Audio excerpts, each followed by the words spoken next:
Mr. Miller, Yes. has the administration had any conversations with President Bukele to potentially move Garcia to another country, since that seems to be the issue at large? The President of the United States brought Bukele here. You all heard from him himself. His view is that this foreign terrorist is a citizen and subject of El Salvador, and Bukele's view is that it is his decision as the President of El Salvador what happens with his own citizens who are lawfully residing in his country, who've been returned to his country. And so I have nothing to add to the subject of what El Salvador wishes to do with one of its own citizens, but it's important to note that the gang that the deported individual claimed previously that he was going to be persecuted by in El Salvador no longer exists. It does not exist in El Salvador. The 18th Street Gang does not exist in El Salvador.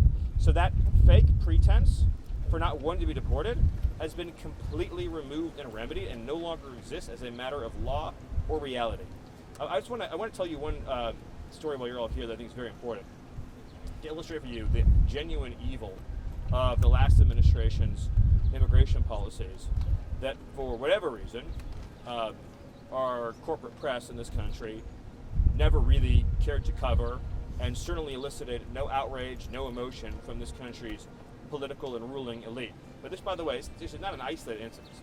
This is the kind of thing that we discover not only every day, but every hour. But this illustrates how inhuman the policies were of the previous administration and how many thousands of lives we are saving by upholding and enforcing our laws. So there was a 14-year-old girl that we discovered who was trafficked across the border in the previous administration, stolen from her family in her home country.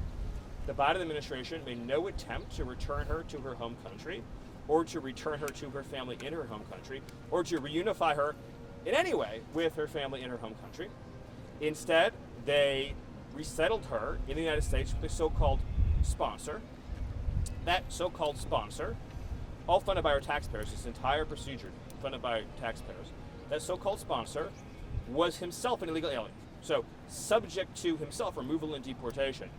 Again, the Biden administration did not deport the sponsor, but handed the girl over to the sponsor. The sponsor claimed to be that girl's brother. He was not, in fact, her brother. The Biden administration, of course, did not attempt to verify this in any way, shape, or form, as they did not for the hundreds of thousands of minors that were placed in the hands of illegal aliens. They know they were being lied to. They didn't care they were being lied to. This individual was an illegal alien who had no familial relation with this young girl. What happened next will not surprise you, although it will sadden you. He raped the 14-year-old girl and impregnated her. So the Biden administration took a young girl, took her away from her family, brought her into the United States, resettled her with an illegal alien, 26-year-old adult male, subjected her to rape and what anyone would describe as torture. So the young girl was tortured and raped and impregnated as a result of the choices made by the Biden administration. When this case was brought to the Biden administration for prosecution, they turned it down and did not even prosecute the case. So it's evil on top of evil on top of evil. And I am not interested in moral lectures from anyone in this country, whether they be in the media or the Democrat Party or in the corporate press, about immigration policy when the left has been complicit in the greatest crimes against humanity that we have seen in God knows how many years in this country. A system that has turned human beings into fodder for the cartels and participated in the mass rape and exploitation of children and the mass murder of Americans.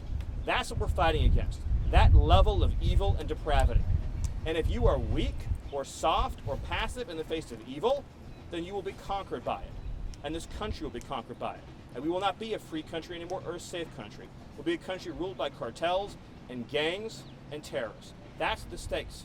Those are the stakes in what we are doing right now. I have time for one more question. Mr. Miller, I wanted to ask you about, you mentioned Bukele and the fact that Garcia is now in El Salvador's custody, but the question is, has President Trump expressed any interest at all in seeing Garcia move to a different country, or would he want him to stay in El Salvador? Did he discuss that with Bukele or any of his advisors, specifically with immigration? Well, the Supreme Court has been abundantly clear when it overturned the lower court's ruling that the foreign policy of the United States cannot be compelled by district court.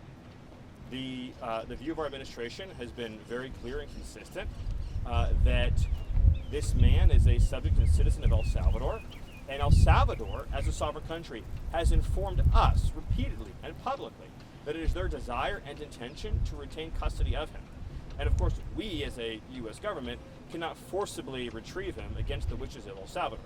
Of course, again, as we discussed at some length in these settings, if we were to forcibly retrieve him, the irony would be is that because he's here illegally and has a deportation order, he would simply be deported the second time back to El Salvador, because the withholding order that has been so much discussed is no longer valid or enforced because he's a member of a foreign terrorist organization, and because the fake claim that he completely fabricated about being persecuted by a rival gang no longer exists. The gang itself no longer exists in the country.